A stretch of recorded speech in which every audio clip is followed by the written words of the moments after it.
หรือว่ามีปัญหาเลือดหนืดไหลเวียนบอดีมันก็จะมีปัญหาในเรื่องของสุขภาพตามมาเพราะฉะนั้นอันดับแรกเลยก็คือเริ่มต้นด้วยการล้างเลือดให้สะอาดนั่นก็คือซาเลบอสหรือว่าคอเลบอสของพวกเขานั่นเอง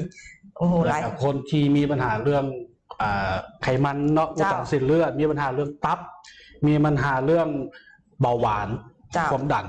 บอกเลยซาลบอดีช่วยได้ดีที่สุดเลยช่วยอีหลีได้เพราะว่า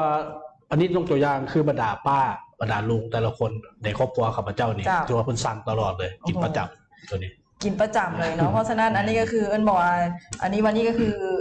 ท่านไอจิตรกรบอกมายืนยันว่าเขากินทุกมื้อทุกวันเลยเหตุผลที่ให้ยังรออยู่ทุกมื้อนี้เมื่อก่อนถ้าท่านใดที่บอกว่าเห็นเมื่อก่อนอาจจะแบบ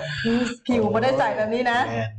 เพราะฉะนั้นการดูแลในเรื่องของร่างกายเรื่องของผลิตภัณฑ์ของคังเซนที่เข้ามาเป็นส่วนหนึ่งของการดูแลตัวเองนี่ถือว่าเป็นว่าส่งผลเห็นให้สุขภาพดีขึ้นได้ทุกวันแม่นเจ้าเพื่อนว่ามีเงินแสนเงินล้านก็เป็นความหมายนะแสนเจ้าโอ้โหว่าถ้าเมื่อไหร่ที่เขาป่วยเงินแสนเงินล้านอะไรเอาไปให้หมอหมดเลยให้หมอหมดเลยให้หมอหมดเลยเพราะฉะนั้นแน่นอนว่าคนไหนที่บอกว่ามีปัญหาในเรื่องของสุขภาพเหมือนไอจิตรกรที่บอกว่าเป็นนักธุรกิจบ่มีเวลาดูแลตัวเองมีเวลาแบบเฮ็ดเวียกบ่มีเวลานอนที่สำคัญก็คือแบบดื่มเป็นประจำเนี่ยต้องลองตรวจสุขภาพเบิ่งแล้วแม่นโอ้โหบอกเลยคันฮักตัวเองซาลบอสช่วยได้ฮักตัวเองต้องฮักตัวเองแล้วนะตอนนี้เนาะเพราะฉะนั้นแน่นอนว่า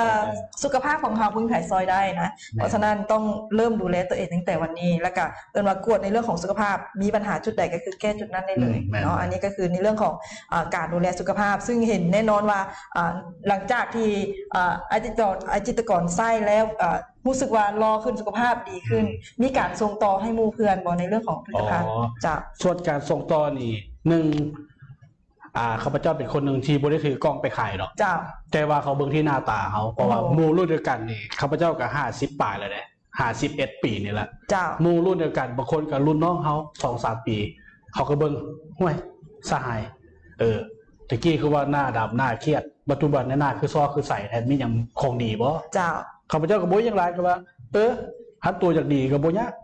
ฮัตตัวจากดีจากใจได้เขาแนะนำตัวนี้มันเป็นทอมาขายได้แนะนำให้ตัวลองเอาไปให้ซองนึงก่อนแกให้มูซีมเลยซองนึงหรือขยาวเสตุกลิตรครึ่งให้กับเจ้ากินเลยถ้าว่าสนใจสามารถฝากเบอร์เลยข้าพเจ้าจะโบซูซีขายแบบโบเป็นขายนะแนะนำให้มูได้ซีมรักษาแนะนำให้มูได้มีสุขภาพดีว่าง่ายๆก็คือคนไหนที่ว่าใช้ชีวิตเหมือนกันกับเฮาเนาะก็ว่าอาจจะอนาคตมันก็จะมีปัญหาเหมือนกันเนาะเพราะว่ายิ่งบอกว่าบางคนอาจจะแบบอายุยังน้อยบ่ได้เป็นอย่างลืมไปว่าแม่นได้มันก็จะมีการสะสม